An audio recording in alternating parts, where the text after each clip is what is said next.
देखिए, आज हम टॉपिक आप लोगों के साथ स्टार्ट करने जा रहे हैं। इस सेशन में हम आप लोगों के साथ एक मोस्ट इम्पोर्टेंट टॉपिक लेके आए हैं, जो एक्सेल का सबसे फेमस टॉपिकों में से एक है, जिसका नाम है पाइवट टेबल। आज हम आपके साथ इस एक्सेल की पेन ड्राइव क्लासेस में पाइवट टेबल क्या है, कैसे यूज करना है और इसका मेन पर्पस क्या है। तो सबसे पहले हम पाइवट टेबल के बारे में जानते हैं।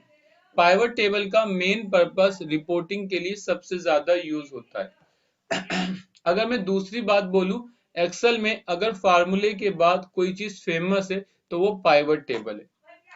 हर जगह अगर आप एक्सेल बेस पर जॉब करते हैं तो आप डेली बेसिस पर कहीं ना कहीं डायरेक्ट या इनडायरेक्ट रूप से पाइवट टेबल बनाते हो। क्या करते हो आप? डायरेक्ट और इनडायरेक्ट रूप से पाइवट टेबल बनाते हैं। अगर हम पाइवट टेबल की डेफिनेशन जाने तो पाइवट टेबल का मेन यूज होता है किसी डाटा को समराइज करना, किसी डाटा का एनालाइज करना और किसी डाटा को रिप्रेजेंट करना ही पाइवट टेबल कहलाता है। मैंने क्या बोला? पाइवट टेबल का मेन पर्पस रिपोर्ट के लिए होता है। रिपोर्ट में डेफिनेशन आती है कि पाइवट टेबल की, कि अगर हम किसी डाटा का समराइज करना चाहते हैं, किसी डाटा का एनालाइज करना चाहते हैं या किसी डाटा को रिप्रेजेंट करना चाहते हैं तो हम उस पर्पस के लिए पाइवट टेबल का यूज करते हैं। क्लियर? पाइवट टेबल से हम डिसीजन भी ले सकते हैं कि हमें क्या करना है, कैसे काम करना है। सर कैसे?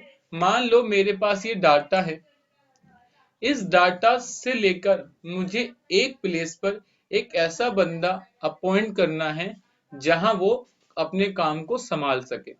मैंने ये सेल आईडी, ये नेम, ये सिटी, ये क्वांटिटी, ये एमआरपी, ये यूनिट ले ली, ठीक है, ये डेट ले ली। अब मुझे इन डाटा का एनालाइज करके इनमें से एक ऐसा बंदा हायर करना है जो मेरे उस एरिया में जाकर काम कर सके जिस एरिया में कंपटीशन बहुत है, जहां प्रोडक्ट बिकता तो है लेकिन प्रॉफिट कम होता है। मुझे ऐसा बंदा चाहिए।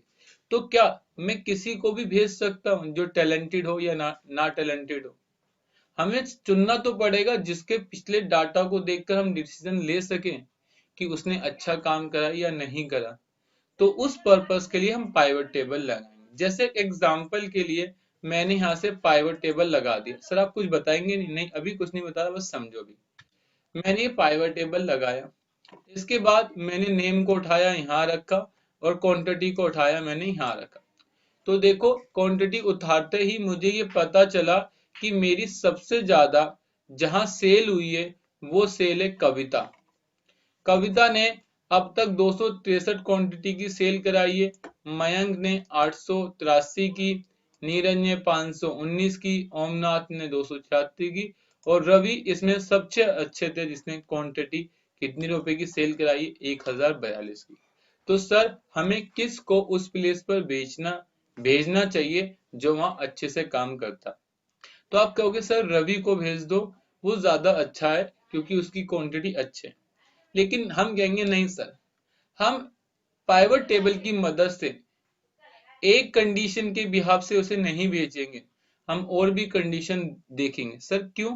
क्योंकि हो सकता है रवि ने क्वांटिटी ज्यादा बेचकर लेकिन प्रॉफिट कम दिया हो। तो हमें ऐसा बंदा चाहिए जिसकी क्वांटिटी भी सही हो और जिसका प्रॉफिट भी अच्छा हो।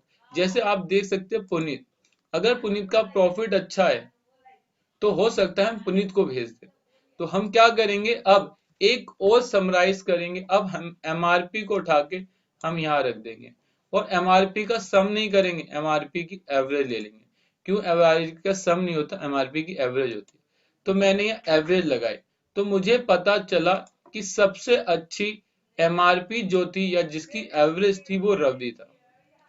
अब इस डिसीजन को देखने के बाद मैं रवि को भेज सकता हूं उस प्लेस पर एज अ मैनेजर। क्या मैं कर सकता हूं? उस प्लेस पर एज अ मैनेजर के रूप में वहां भेज सकता हूं और वो काम कर सकता है। अगर मैंने इस डाटा का समराइज नहीं करा होता, इस डाटा का एनालाइज नहीं करा होता और आप लोगों के सामने प्रेजेंट नहीं करा होता तो आप लोग ये डिसीजन नहीं ले सकते थे कि हमें उस प्लेस पर किसको भेजना चाहिए। तो एक्सेल का मेन रूप या मेन काम डाटा का समराइज करके उसके बाद रिपोर्ट बनाने के लिए किया जाता है। ऐसे बहुत से लोग हैं जो एक्सेल में पाइवट टेबल को अच्छे से नहीं करते या करवाते, जिससे मैक्सिमम जगह आपको यही कंफ्यूजन रहती है कि सर हम इसको कैसे सॉल्व करें। आपके बहुत से काम पाइवट टेबल के जरिए हो सकते हैं, लेकिन अगर आपको पाइवट टेबल आता है तो।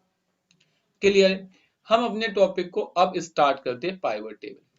सबसे पहले अगर आप लोग पाइवट टेबल लगाने जा रहे हैं तो मेरी कुछ इंपॉर्टेंट बातें आपको पता होनी चाहिए, तब आप पाइवट टेबल लगाओ।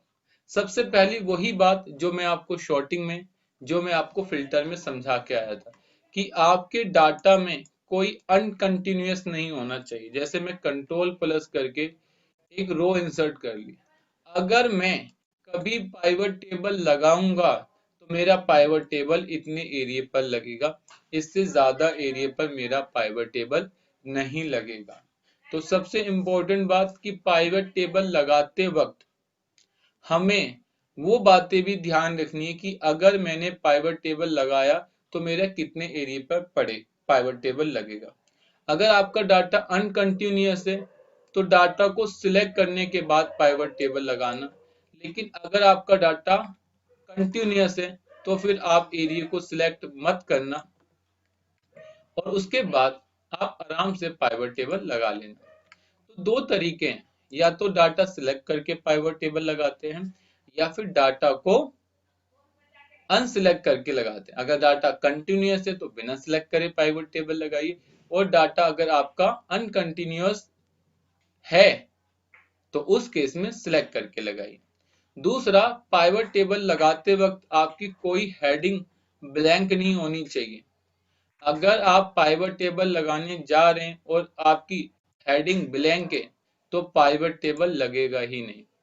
जैसे मैंने यहाँ पर सिलेक्ट करा, अभी मैंने एरिया को सिलेक्ट करा और मैं इंसर्ट में आया या मैंने इसको हटा दी। अब मैं जब पाइवट टेबल लगाऊंगा, ठीक है, जैसे ही मैं पाइवट टेबल लगाऊंगा, अरे ये तो लग रहा है शायद ये फिर छोटा सा पाइवट टेबल लग रहा होगा।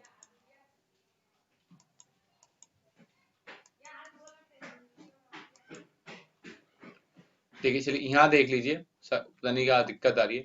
मैं इसकी हेडिंग डिलीट कर देता हूँ। अब मैं इंसर्ट में जाता हूँ और पाइवट टेबल लगाता हूँ, तो यहाँ एक मैसेज देगा। हमें क्या मैसेज दे रहा है? ये कह रहा है कि सर जो आप पाइवट टेबल लगाने जा रहे हैं उसमें हेडिंग ब्लैंक है, और अगर आपकी हेडिंग ब्लैंक होगी तो पाइवट टेबल चाह कर भी नहीं लग सकता। इसलिए दो बातें तो आपको विशेषकर ध्यान रखनी है कि आपका डाटा कंटिन्यूअस है या नहीं, दूसरा आपकी हेडिंग में टाइटल लिखे हुए हैं या नहीं। क्लियर।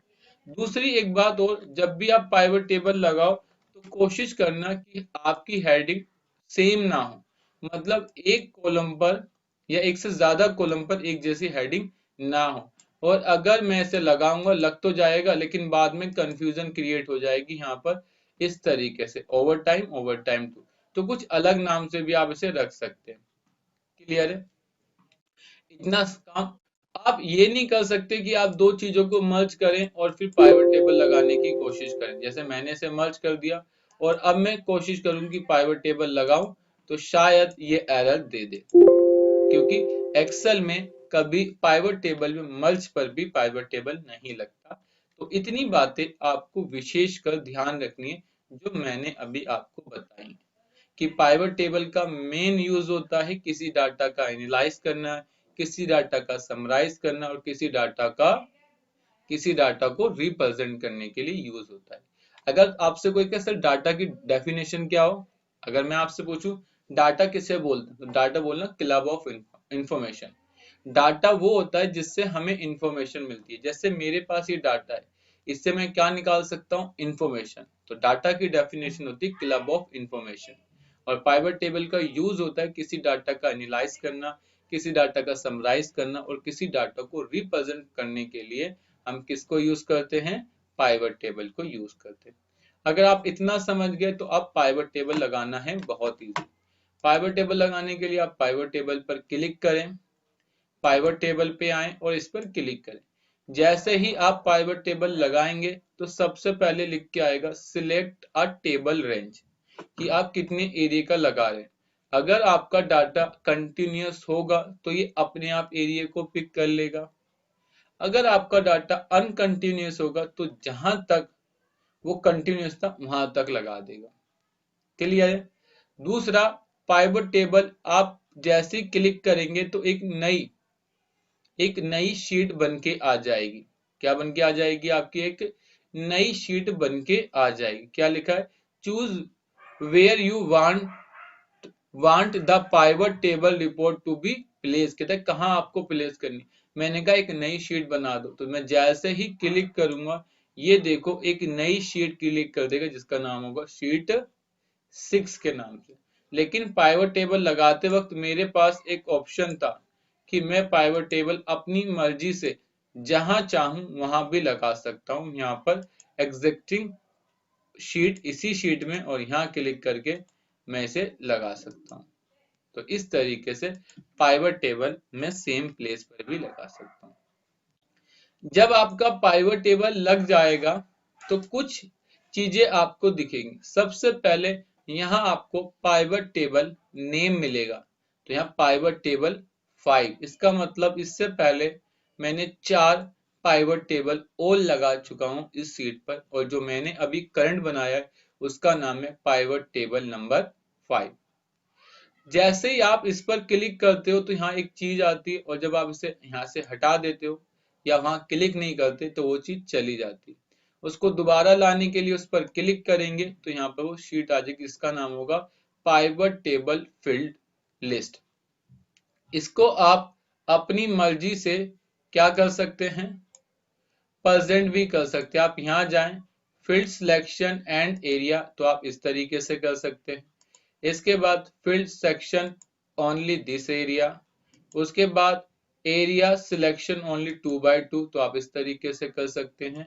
और आप एरिया सिलेक्शन बाय 1/4 आप इस तरीके से भी कर सकते हैं। फिलहाल मैंने आपको यहाँ सिलेक्ट करा field selection and area selection select, मैंने इस तरीके से कर दिया। क्लियर है? जैसे ही मैंने इस एरिया से करा तो यहाँ पर देखिए कुछ बातें आपको इंपॉर्टेंट दिखेंगी, जिसमें सबसे पहली यहाँ 4 चीजें। एक आपकी रिपोर्ट फिल्टर है, दूसरा कॉलम लेबल है, यहाँ पर रो लेबल है और यहाँ वैल्यू है। इसका मतलब अगर मैं किसी भी वैल्यू को उठाकर यहाँ डालूंगा तो ये अपने आप आ जाएगा। जैसे मुझे पता करना हायर नेम, तो जैसे ही नेम में डालूंगा, सॉरी हायर डेट आ गई, मैं जैसे ही नेम में डालूंगा तो यहाँ उन बंदों की लिस्ट आ जाएगी जो मेरे डाटा में थे। ये मेरे डाटा में रिपीटेड थे, कई बार रिपीटेड थे, लेकिन जब हम पाइवट टेबल लगाएंगे तो ये यूनिक दिखेंगे, कोई रिपीटेशन नहीं होगा, हमेशा यहाँ यूनिक दिखेंगे। तो कई बार हमें पाइवट टेबल से यूनिक चीजें निकालने का भी काम करना पड़ता है। तो आप देखो मेरे नाम ये हैं, जैसे इंदर, कविता, मनीष, नीरज, पुनीत, सोनू और उदय, ये मेरे डाटा में यूनिक नाम है। इसके बाद अगर मुझे ये पता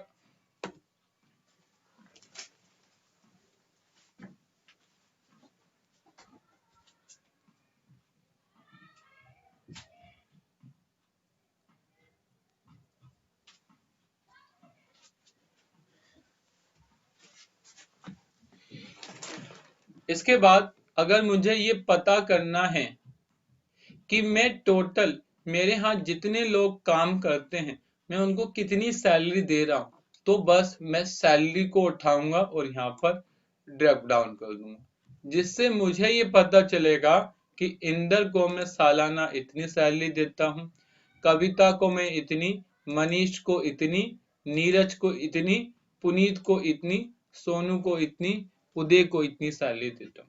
अगर तुम्हें एक लिस्ट चाहिए इनकी तो आप इस पर डबल क्लिक करेंगे तो एक लिस्ट बन के आ जाएगी कि इंदर को एडमिनिस्ट्रेशन में इतनी मिलती है, मार्केटिंग में इतनी मिलती है, सैलरी में इतनी मिलती है, फाइनेंस में इतनी मिलती है, आईटी में इतनी मिलती है, अकाउंटिंग में इतनी मिलती है। तो आप ये भी निकाल सकते हैं, आप लोगों के ऊपर है। क्लियर है? समझ आ गया? ऐसे ही अब चाहते हो कि अब मैं इनको ओवर टाइम कितना देता हूँ, तो इसे उठा के इसके साथ पेश कर दो तो आपको ओवर टाइम मिल जाएगा। हम इसे बोनस कितना देते हैं तो हम यहाँ से बोनस भी निकाल सकते हैं। क्लियर है। साथ साथ अगर हमें पता करना है कि हम डिपार्टमेंट वाइज कितनी सैलरी देते हैं तो हम इसको उठा के ऊपर कर देंगे, डिपार्टमेंट को नीचे ले आएंगे।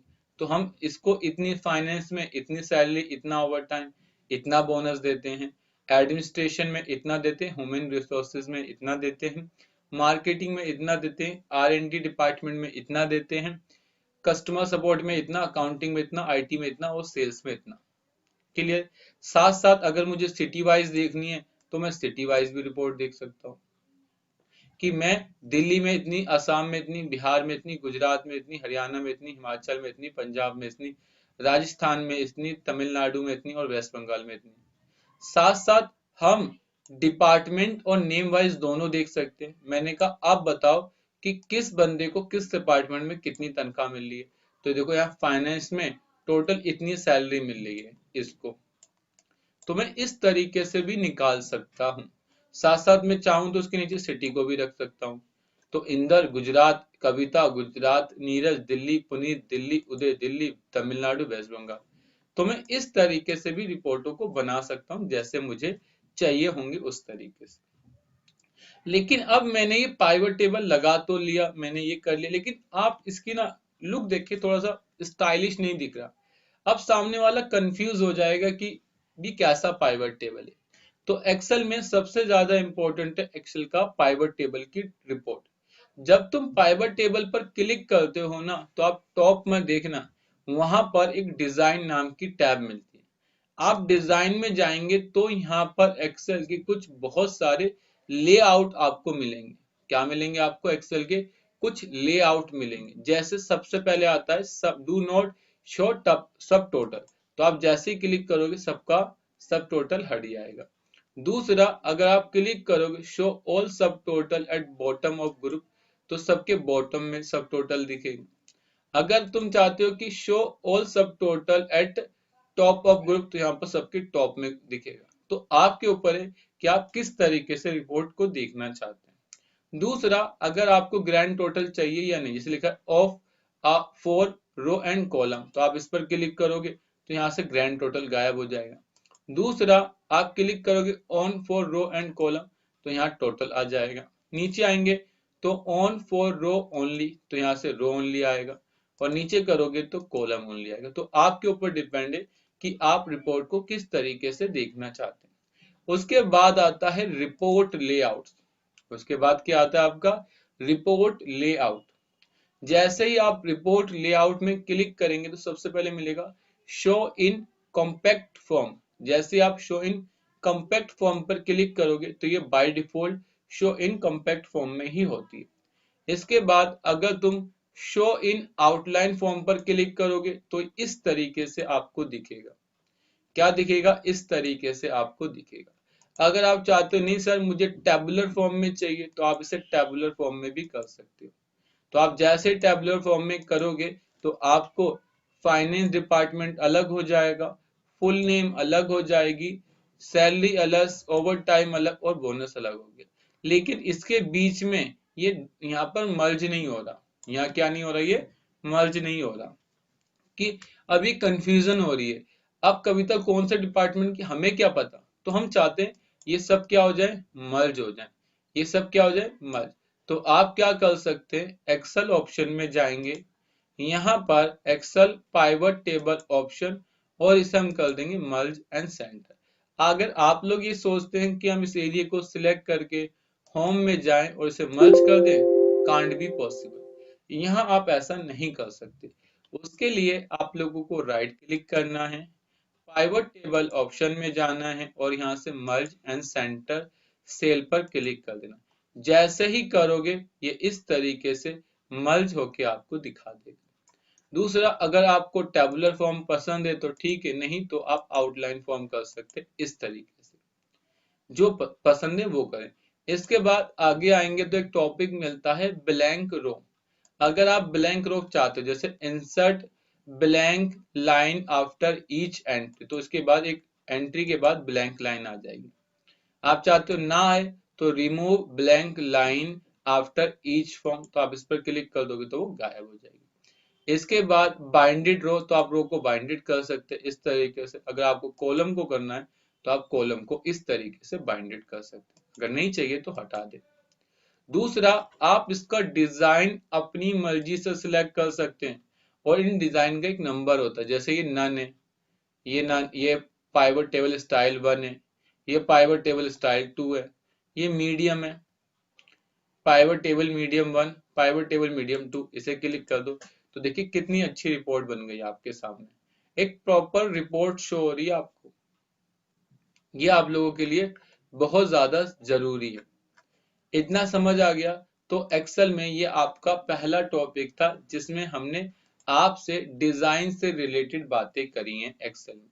लेकिन अगर यही काम मुझे एक्सेल 2019 में करना होता तो मैं कैसे करता? मैंने इसे कॉपी करा, एक्सेल 2019 को ओपन करा, ये एक्सेल 2019 ओपन हो रहा है। जब मैंने एक्सेल 2019 को ओपन करा और इसके अंदर जब मैं पाइवट टेबल लगाने गया तो देखो पाइवट टेबल लगाते वक्त ही सबसे पहले मुझे एक टॉपिक मिलेगा जो हमें बताएगा रिकमेंडेड पाइवट टेबल। कह रहा है कि आप इस पर क्लिक करके एक्सेल में, एक्सेल तुम्हें पहले ही सजेस्ट करेगा कि तुम इसको नाम वाइज पाइवट टेबल लगा सकते हो, आप इसे डिपार्टमेंट वाइज पाइवट टेबल लगा सकते हो, इसमें आप फुल नाम वाइज निकाल सकते हो, इसमें आप सिटी वाइज निकाल सकते हो, इसमें आप इस तरीके से, मतलब अलग तरीके से आपको पहले ही रिकमेंड कर देगा कि आप इस तरीके से एक्सेल में पाइवट टेबल लगा सकते हो। लेकिन ये एक्सेल 2007 में नहीं है।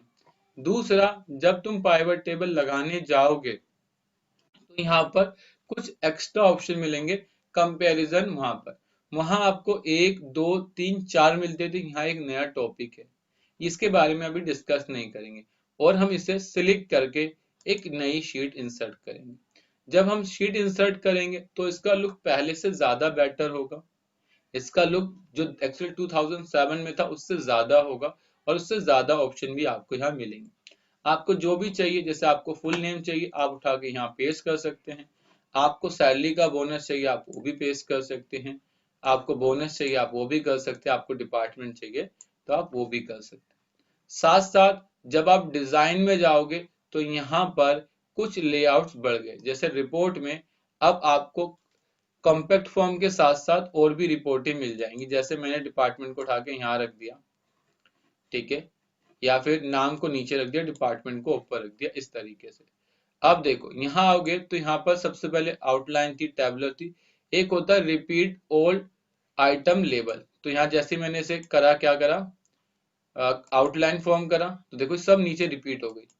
पहले क्या होती थी, मर्ज होती थी ना, लेकिन यहाँ पर क्या होता है, तो यहाँ पर वो मर्ज नहीं होता, वो उसके नीचे रिपीट कर देता है। तो आप यहाँ जाओगे तो यहाँ एक टॉपिक मिलता है रिपीट ऑल आइटम लेबल, तो जैसे ही क्लिक करोगे जो उस ग्रुप से रिलेटेड होंगे वो सभी आइटम यहाँ आ जाएंगे इस तरीके से। कोई दिक्कत? इसके बाद डू नॉट शो, तो आप ये हाइड कर सकते हो, और यहाँ पर सब टोटल में भी कुछ एक्स्ट्रा टॉपिक मिल जाएंगे, ग्रैंड टोटल में भी सेम है, कोई दिक्कत नहीं है, ठीक है।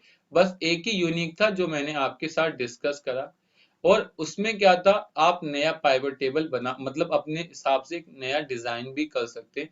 अगर आपको कोई पाइवट टेबल का डिजाइन चाहिए तो आप बस यहाँ क्लिक करें और अपनी मर्जी से डिजाइन बना लें, जैसे आपने टेबल में बनाया था वैसे ही आप यहाँ भी करके बना सकते हैं। क्लियर? तो ये एक्सेल में हमारा पाइवट टेबल एक्सेल 2007 और हमने एक्सेल 2019 की कुछ बेसिक बातों को आपके साथ आज कवर कर लिया। क्लियर है? अब हम पाइवट टेबल में थोड़ा सा आगे बढ़ेंगे और आज हम कुछ और आपके साथ डिस्कस करेंगे पाइवट टेबल में, ठीक है। चले पाइवट टेबल को दोबारा लगाते, हमने एक एरिया को सिलेक्ट करा, इंसर्ट में आए और हमने यहाँ से पाइवट टेबल को क्लिक करा। जैसे ही मैंने पाइवट टेबल को क्लिक करा तो पाइवट टेबल नंबर 7 आ गया। कितना आ गया? Pivot table number 7। अब जब तुम पाइवट टेबल लगा रहे थे तो उसके बाद जब तुमने नाम को उठा के नीचे रखा, सैलरी को उठा के यहाँ रखा, बोनस को उठा के यहाँ रखा, ओवर टाइम को उठा के यहाँ रखा, डिपार्टमेंट को उठा के यहाँ रखा, तो ये इस तरीके से आपको टोटल मिल गया था, अभी हमने देखा। लेकिन पता है, जब हम पाइवट टेबल लगाते हैं तो हमारे पास और भी कुछ चीजें होती हैं। जैसे अभी इनका सम आ रहा है, अगर तुम चाहते हो तो यहाँ पर काउंट निकाल सकते हो। जैसे अगर मुझे ये पता करना है, किसी को हटाने के लिए उसको ऊपर उठा के ऐसे ड्रैग करो और छोड़ दो, या फिर कहीं और छोड़ दो, वो अपने आप हट जाएगा। अगर मुझे इस डाटा में पता करना है कि इंदर कितनी बार रिपीट है, कविता कितनी बार रिपीट है, तो मैं क्या करूंगा, इस नाम को उठा के मैं यहाँ पेस्ट कर दूंगा, तो ये खुद बता देगा कि सर इंदर इस डाटा में 14 बार रिपीट है, सर कविता इस डाटा में 14 बार रिपीटेड है, ठीक है, पुनीत इस डाटा में 15 बार है, नीरज इस डाटा में 15 बार है। तो इससे हमें डिसीजन ले सकते हैं कि एक डाटा में ये नाम कितनी बार रिपीटेड है।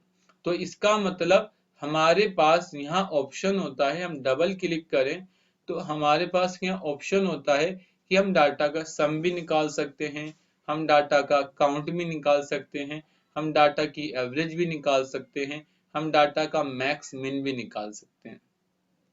क्लियर है?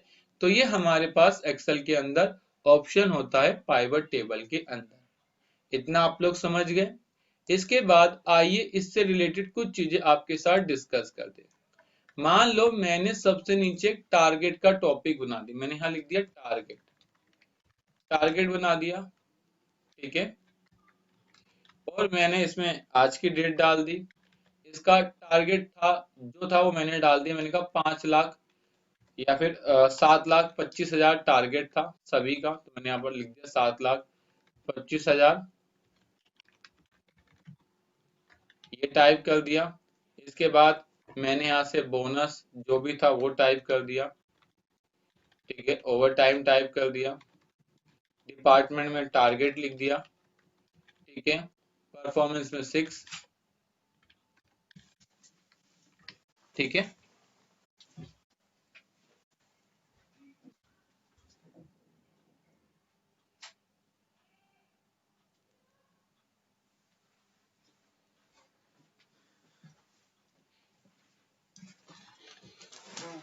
मैंने इस तरीके से यहाँ पर डाल दिया, मैंने यहाँ बना लिया। इसके बाद अब मैं उसी डाटा के अंदर इंसर्ट नहीं कर सकता, क्यों?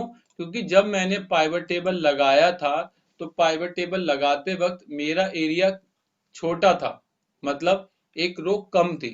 अब मैंने एक रो बढ़ा दी, तो या तो मेरे पास ऑप्शन है, मैं यहाँ से पाइवट टेबल का एरिया चेंज कर दूं, चेंज डाटा सोर्स, और यहाँ पर एक एरिया को और बढ़ा दूं, 102 कर दूं। या फिर मेरे पास एक ऑप्शन है कि मैं दोबारा से पाइवट टेबल लगा लूं, राइट क्लिक करूं, इंसर्ट में आऊं और यहाँ से एक पाइवट टेबल को इस तरीके से लगा लूं। तो ये मेरे ऊपर डिपेंड है कि मैं एक्सेल में क्या करना पसंद करता हूँ।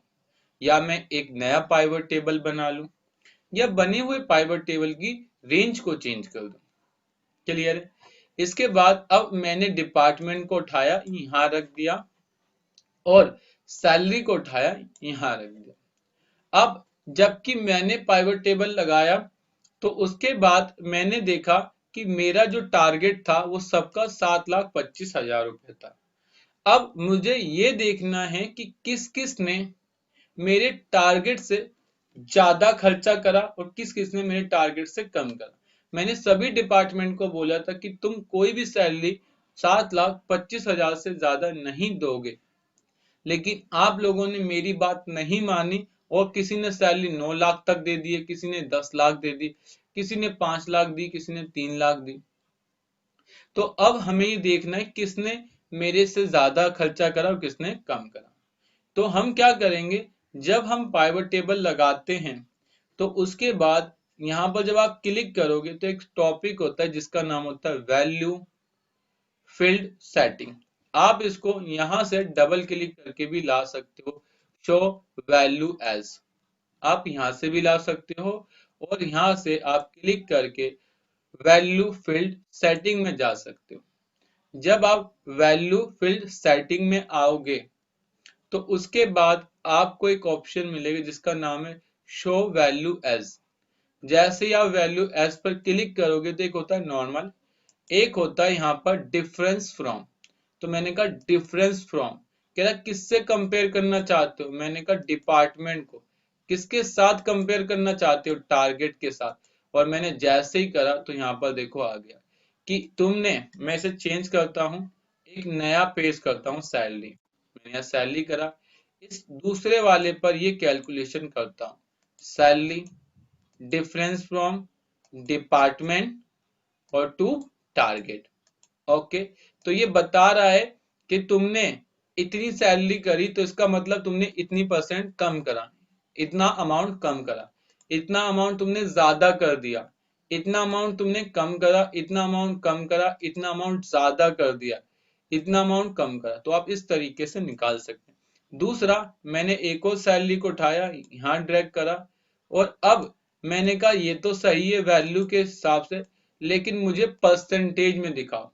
मैंने कहा किसके, डिपार्टमेंट, और उसमें भी क्या, टारगेट। तो मैं जैसे ही करूंगा तो ये मुझे बता देगा तुमने 76% सैलरी यूज करी, इसका 100%, तुमने इसका 124% यूज करा, इसका तुमने 71%। सर ये निकाला कैसे, इसने निकाला है अमाउंट डिवाइड बाय 7,25,000, ठीक है, और इनटू परसेंटेज, इस तरीके से इसने निकाला है।